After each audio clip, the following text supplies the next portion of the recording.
Hi, welcome to Vijay's info. இன்றைக்கி நம்ம ஒரு அரேபியன் ஸ்டைலில் ஸ்டஃப்டு ரைஸ் ரோல் செய்வோம். இதுக்கு நமக்கு தேவையான பொருட்கள் நான் ஒரு பிரிஞ்சி ரைஸ் செஞ்சு வச்சுருக்கேன்.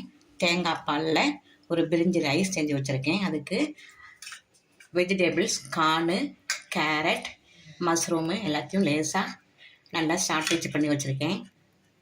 பாருங்கள், லேசாக வேக வச்சு சாட்டேஜ் பண்ணி வச்சுருக்கேன். கோதுமை மாவு நல்லா சப்பாத்தி பதத்துக்கு பிசைஞ்சு வச்சுருக்கேன். சீஸ் கொஞ்சம் எடுத்து வச்சுருக்கேன். இப்போ நம்ம இதை ரோல் பண்ணலாம். இது நல்ல கொஞ்சம் பெரிய மாவாக பெரிய உருண்டை எடுத்துக்கோங்க. எடுத்துகிட்டு நம்ம இதை இப்போ நம்ம சப்பாத்தி பதத்துக்கு தட்டிக்குவோம்.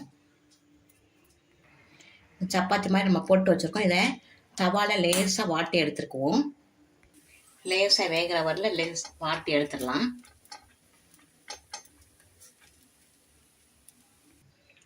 லேசாக ரெண்டு பக்கமும் வேகிற மாதிரி வாட்டி எடுத்தாச்சு. இப்போ நம்ம ஸ்டவ் பண்ணலாம். இப்போ நான் பிரிஞ்சி ரைஸ் செஞ்சு வச்சுருக்கேன். நீங்கள் எந்த ரைஸ், டொமேட்டோ ரைஸ், தேங்காய் சாதம் எதுனாலும் செஞ்சுக்கலாம். நான் பிரிஞ்சி ரைஸ் செஞ்சு வச்சுருக்கேன். நம்ம இதை வச்சுக்கலாம். நம்ம எதாவது பிக்னிக்லாம் போகிறப்ப நல்லா ஃபில்லிங்காக இருக்கும். எல்லாமே ரைஸு, வெஜிடபிள்ஸ் எல்லாமே ஒரே இதில் வச்சு அழகாக ஈஸியாக சைடு டிஷ் எதுவுமே தேவையில்லை, அப்படியே கொண்டு போகலாம். அதுக்காக தான் இந்த இது பண்ணியிருக்கேன். பாருங்கள், நல்லா கார்னு, மஷ்ரூமு, கேரட் எல்லாமே இதில் இருக்குது. மசாலா கொஞ்சம் மிளகாத்தூள்லாம் போட்டு நல்லா வதக்கி வச்சுருக்கேன். இதை இதில் வச்சிடலாம்.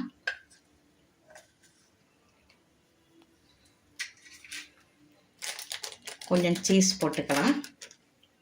குழந்தைங்களுக்கு விருப்பமாக இருக்கும். நல்லா கொஞ்சம் நான் சீஸ் போடுறேன்.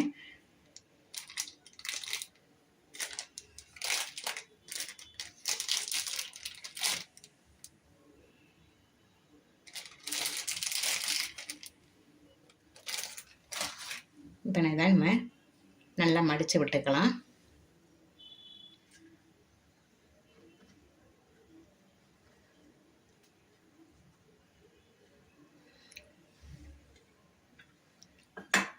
மைதா கொஞ்சம் தண்ணியில் கரைச்சி வச்சுருக்கேன்.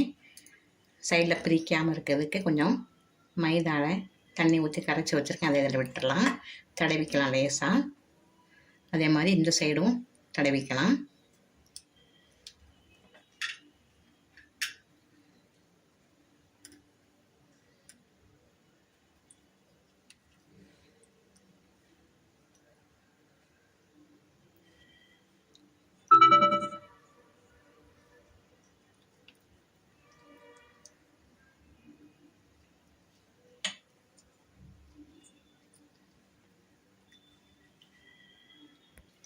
இந்த மாதிரி நல்லா ரோல் பண்ணி மைதாவில் நல்லா தடவி வச்சுருங்க. தடவி வச்சுட்டு இப்போ நம்ம தவாவில் போட்டு சுட்டு எடுக்கலாம். இப்போமா கொஞ்சம் ஆயில் விட்டுருக்கேன். நீங்கள் பட்டர் வேணால் கூட பட்டர் விட்டுக்கலாம். நான் ஆயில் தான் விட்டுருக்கேன். ஆயில் விட்டு நல்லா சிம்மில் வச்சு நல்லா வேக வச்சு எடுப்போம்.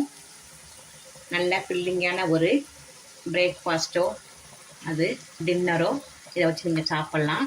எங்கேயாவது டூர் போனீங்கன்னா இந்த மாதிரி ஸ்டஃப் பண்ணி அழகாக கொண்டு போனீங்கன்னா உங்களுக்கு நல்லா ஃபில்லிங் ஆகிடும். எல்லாமே கிடைக்கிது. இதில் ரைஸ் இருக்குது, வெஜிடபிள் இருக்குது, சப்பாத்தி மாவு இருக்குது. சப்பாத்தி சாப்பிட்ட மாதிரியும் இருக்கும், ஒரு ப்ரெட்டு சாப்பிட்ட மாதிரியும் உங்களுக்கு நல்லா ஃபில்லிங்காக கிடைக்கும். இப்போ நம்ம ஒரு சைடு நல்லா வெந்துருச்சு. இப்போ திருப்பி போட்டாச்சு. இந்த சைடும் கொஞ்சம் நல்லா வேகட்டும். கொஞ்சம் ஆயில் வேணால் விட்டுக்கலாம்.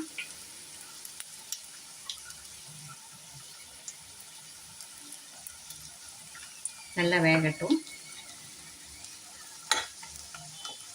நல்லா ரெண்டு சைடும் வந்துடுச்சு. நம்ம இப்போ எடுத்துடலாம். பாருங்கள், சூப்பரான ஒரு அரேபியன் ஸ்டஃப்டு ரைஸ் ரெடி ஆயிடுச்சு. சூப்பராக இருக்கும் இது. இதுக்கு நான் சைட் டிஷ்ஷாக ஒரு கிரேப்ஸ் ஊறுகாய் வச்சுருக்கேன். இது நான் ஒரு தடவை உங்களுக்கு போட்டு காட்டுறேன் எப்படி செய்கிறதுன்னு. கிரேப்ஸ் ஊறுகாய் நல்லா டேஸ்ட்டாகவும் இருக்கும், நல்லாவும் இருக்கும். இது ஒரு டொமேட்டோ சாஸ் நல்லா டிப் பண்ணி சூப்பராக சாப்பிடுங்க. நல்லா என்ஜாய் பண்ணுங்கள். இந்த டிஷ் உங்களுக்கு ரொம்ப பிடிச்சிருக்குன்னு நினைக்கிறேன். இந்த டிஷ் உங்களுக்கு பிடிச்சிருந்ததுன்னா லைக் பண்ணுங்கள், ஷேர் பண்ணுங்கள், சப்ஸ்கிரைப் பண்ணுங்கள், பெல் ஐக்கானை தட்டி விடுங்க. மற்றும் ஒரு நல்ல ரெசிபியை உங்களை சந்திக்கிறேன். பாய்.